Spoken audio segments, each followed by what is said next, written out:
Hi everyone, my name is Lucy Luke and I'm a solicitor in the Commercial Property Department at JCP Solicitors.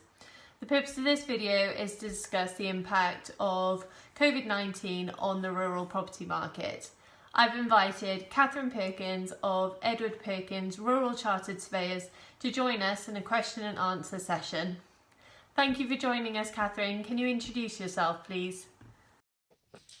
Thank you, Lucy. My name is Kathryn Perkins. I'm a Chartered Surveyor and Partner at Edward Perkins Chartered Surveyors in Haverfordwest, Pembrokeshire, covering the West Wales area. We specialise in agricultural and rural property matters and are also agents for the Agricultural Mortgage Corporation. The first question I have for you is, how is the rural property market at present? Yes, the current pandemic situation is very difficult and brings challenges to every sector. We're continuing to see inquiries from potential purchasers for properties that are on the market, but clearly viewing of residential properties or the residential elements of agricultural properties is not possible at the present time. In these circumstances, we are asking vendors to prepare and submit some additional videos and additional photographs, and that's enabling further discussions and negotiations to continue in relation to property transactions and hopefully lead to greater number of offers and sales. The challenges that are facing the dairy sector, and that's particularly relevant in West Wales, has been very well documented over the last 6 weeks, and this is having obviously a detrimental effect on the cash flow of those relevant businesses and will be relevant in their thoughts. And it is relevant to the rural property market in West Wales, as the dairy businesses have been active players in that. But we are receiving calls from clients, new clients and existing clients, asking us to consider properties that they're interested in or take our advice in relation to the sales of properties and how that can be progressed.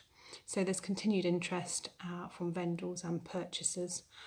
In relation to inspections, as a firm, we are not going into any residential properties at the present time, and if possible, where we're asked to do an inspection, we'd do that unaccompanied for everybody's safety. Second question is there a demand for land or for letting land at present? Thank you. There continues to be interest and demand for both the sales and letting of agricultural property.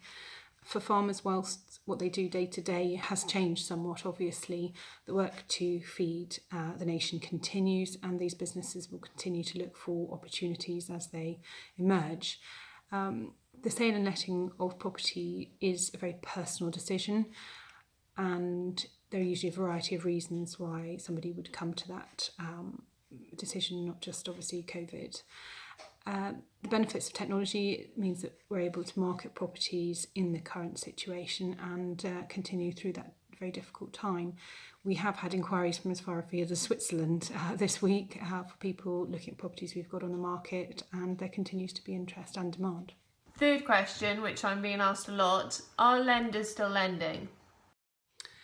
From my contact with banking organisations, they do wish to consider and let the public know that they are very much open for business.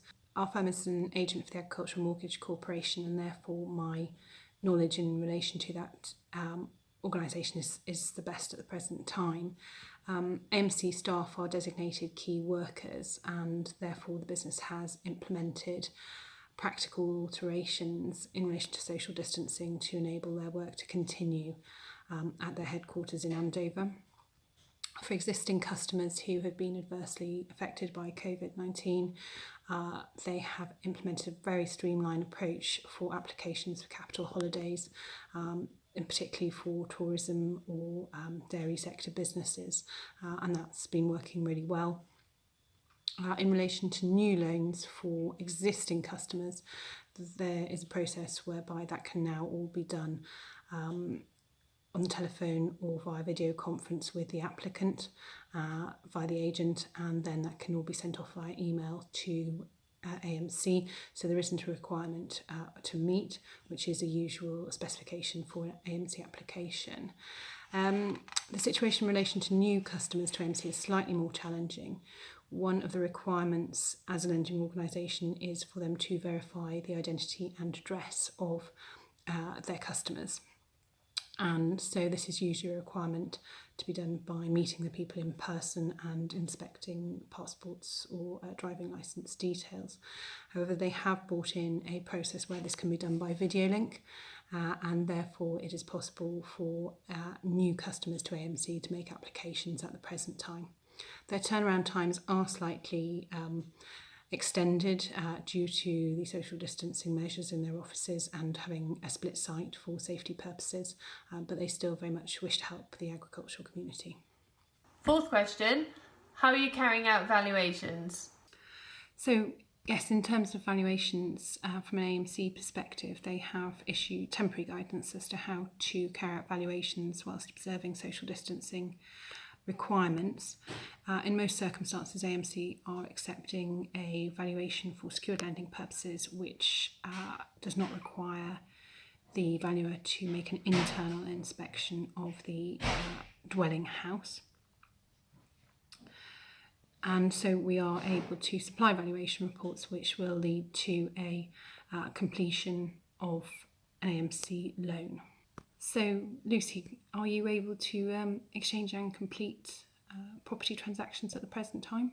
Yes, we are still able to exchange and complete on land transactions.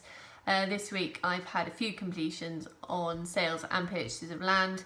It's very much business as usual. With regards to an unoccupied property, we can still exchange and complete provided that the government guidelines are followed. It's slightly different for an occupied property. We can still progress matters up to the point of exchange, and then some clients are instructing us to exchange with a delayed completion date until after lockdown. Kathryn, thank you so much for joining us and for answering those questions. I hope you found this video informative. If you have any questions or you'd like to get in touch, please visit our website www.jcpsolicitors.co.uk and you can contact us via the live chat. Thank you so much for listening and stay safe.